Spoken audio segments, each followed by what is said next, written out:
یا رسول اللہ صلی اللہ تعالیٰ علیہ وسلم، میں تنگ دست بڑا رہتا ہوں، قرض کے بوجھ کے نیچے دبا رہتا ہوں۔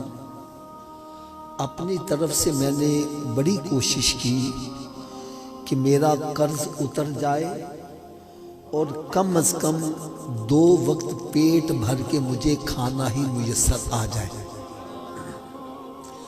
لیکن بات نہیں بن سکی۔ جب ہر طرف سے مایوس ہو گیا ہوں تو آپ کی بارگاہ میں حاضر ہو گیا ہوں۔ آپ مجھے کوئی وظیفہ عطا فرما دیں، میں وہ وظیفے پر عمل کروں تو میری مشکل آسان ہو جائے۔ تو پیارے آقا حضرت محمد مصطفیٰ صلی اللہ تعالی علیہ وسلم نے ارشاد فرمایا، اے میرے صحابی، 3 کام تم کر لیا کرو۔ کتنے جی؟ تھوڑا سا اونچی آواز ہے۔ 3 کام تم کر لیا کرو، تیرے گھر میں خیر و برکت کی میں ضمانت دیے دیتا ہوں۔ صحابہ کرام علیہم رضوان ارشاد فرماتے ہیں، ہم نے اس صحابی کو بڑا تنگ دست دیکھا، لیکن جب انہوں نے نسخے پر عمل شروع کیا تو رب تعالیٰ نے اتنا نوازا کہ اب وہ مدینہ شریف کی گلیوں میں جھولیاں بھر بھر کے خیرات کرتے تھے، دولت ختم نہیں ہوتی تھی۔ اور تحدیث نعمت کے طور پر میں آپ کو ایک بات عرض کروں، میں نے جب یہ حدیث مبارکہ سنی تو میرے بھی کچھ حالات ایسے ہی تھے، لیکن الحمدللہ ثم الحمدللہ جب سے میں نے اس نسخے پر عمل شروع کیا، رب تعالیٰ نے بڑا نوازا۔ میں صرف ایک اشارہ کرنے لگا ہوں۔ بیسیکلی میں ریلوے کے اندر جاب کرتا تھا، اور ریلوے میں جاب کرنے والے کی کتنی تنخواہ ہوتی ہے؟ الحمدللہ 3 مرتبہ حج کی سعادت ملی، تقریباً 22 مرتبہ عمرے کی سعادت حاصل ہوئی۔ یہ سب میرے آقا صلی اللہ علیہ وسلم کے نسخے کی بدولت ہے۔ تو آپ سوچ رہے ہوں گے وہ 3 کام پتہ نہیں کتنے مشکل ہوں گے جس پر عمل کرنے سے بندے کا اتنا بڑا معاشی مسئلہ حل ہو جائے۔ تو آؤ بھائی سنو وہ 3 کام کون کون سے ہیں۔ نمبر 1، فرمایا کہ جب تم گھر میں داخل ہوا کرو تو گھر والوں کو سلام کر دیا کرو۔ کیا کرنا ہے جی؟ اگر گھر میں کوئی بھی نہیں، خالی گھر کو سلام کر دو۔ دوسرا کام فرمایا 1 مرتبہ مجھ پر بھی سلام بھیج دیا کر۔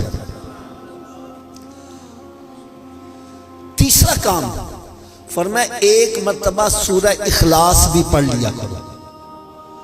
اب یہ تینوں کام کیسے کرنے ہیں میں پریکٹیکل کر کے آپ کو بتلاتا ہوں۔ یوں سمجھو جیسے میں گھر میں داخل ہو رہا ہوں تو اونچی آواز سے کہہ دوں السلام علیکم، اور پھر آہستہ سے کہہ لوں الصلاۃ والسلام علیک یا رسول اللہ وعلی آلک واصحابک یا حبیب اللہ، بسم اللہ الرحمن الرحیم، قل هو اللہ احد اللہ الصمد لم یلد ولم یولد ولم یکن لہ کفوا احد۔ یہ 3 کام ہیں۔ یار دیکھو 3 کام کرو گے، ہمارے ہاں پتہ نہیں آپ پنجابی زبان سمجھتے ہیں کہ نہیں، جب کوئی ایک کام کرو اس سے فائدے زیادہ نظر آئیں، ہم کہتے ہیں نالے چوپڑیاں تے نالے، اس کا مطلب سمجھتے ہیں آپ پنجابی، نالے چوپڑیاں تے نالے۔ میں نے کہا بھئی سرکار دے دسے نسخے تے عمل کرو گے، چوپڑیاں بھی ملن گیا، کئی ملن گیا۔ دیکھو نسخے پر عمل کرو، معاشی مسئلہ بھی حل ہو، گھر میں داخل ہو سلام کرو گے، 10 نیکیاں سلام کرنے کی، اور سرکار صلی اللہ علیہ وسلم پر درود و سلام بھیجو گے، 20 نیکیاں وہ بھی مل جائیں گی۔ بلکہ ایک بزرگ نے تو بڑی پیاری بات کہی، درود پڑھو گے ثواب ملے گا، سلام کرو گے تو جواب بھی ملے گا، اور سورہ اخلاص پڑھو گے 10 پارے تلاوت کا یہ بھی ثواب ملے گا۔ تو کیا خیال ہے اس پر عمل سبھی کریں گے؟ یہ نسخہ آسان ہے یا مشکل ہے؟ ہو سکتا ہے آپ کے دل میں شوق پیدا ہوا ہو کہ یار میں بھی عمل کر لوں، لیکن ہو سکتا ہے آپ بھول جائیں، تو یاد رکھنے کا بھی نسخہ بتلا دو۔ کیوں جی؟ یاد کیسے رہے گا؟ سب سے پہلا نسخہ تو یہ ہے، جو بھی ملے سے کہا بھائی آپ بھی 3 کام کیا کرو، بھائی آپ بھی 3 کام، بھائی آپ بھی 3 کام کیا۔ جب کسی کا بھلا چاہو گے تمہارا بھلا خود ہی ہوتا چلا جائے۔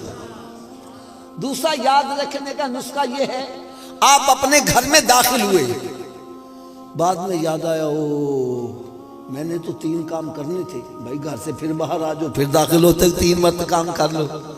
بس 2-3 مرتبہ کرو گے تو انشاءاللہ تعالیٰ پکا یاد ہو جائے گا۔ اس کی ایک برکت میں آپ کو ذرا بتلاؤں۔ آپ میں سے شاید ہمارے لاہور کے اندر ایک علاقہ ہے علامہ اقبال ٹاؤن، اس میں ایک دبئی چوک ہے، وہاں بڑی پیاری مسجد بنی ہوئی ہے۔ وہاں پر بیان تھا، اتفاق کی بات ہے، یہ حدیث پاک بیان کی گئی۔ اجتماع ختم ہو گیا، لوگ اپنے گھروں کو چلے گئے۔ بعد میں کچھ دوست ملاقات کرنے کے لیے بیٹھے ہوئے تھے،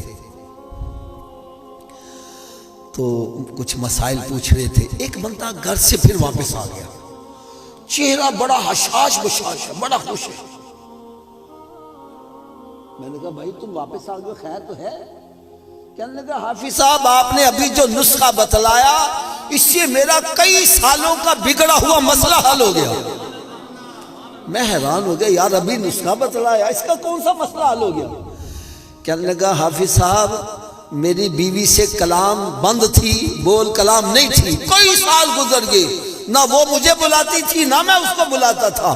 کہنے لگے آپ نے کہا جب گھر میں داخل ہونا ہے تو کیا کرنا ہے؟ اونچی بول دو یار۔ کہنے لگا آج میں نے جا کے دروازہ کھٹکھٹایا، اس نے دروازہ کھولا، میں نے جاتے ہی کہہ دیا السلام علیکم۔ کہنے لگا اس نے بھی مسکرا کے جواب دے دیا ہمارا مسئلہ حل ہو گیا۔ ارے جس کو حقیر جان کے تم نے بجھا دیا، ارے وہی چراغ جلیں گے تو روشنی۔ اللہ تعالیٰ سے میں دعا کرتا ہوں اللہ تعالیٰ ہم سب کو بھی عمل کرنے کی توفیق عطا فرمائے۔ صلو علی الحبیب صلی اللہ تعالیٰ علی محمد صلی اللہ تعالیٰ علیہ وسلم۔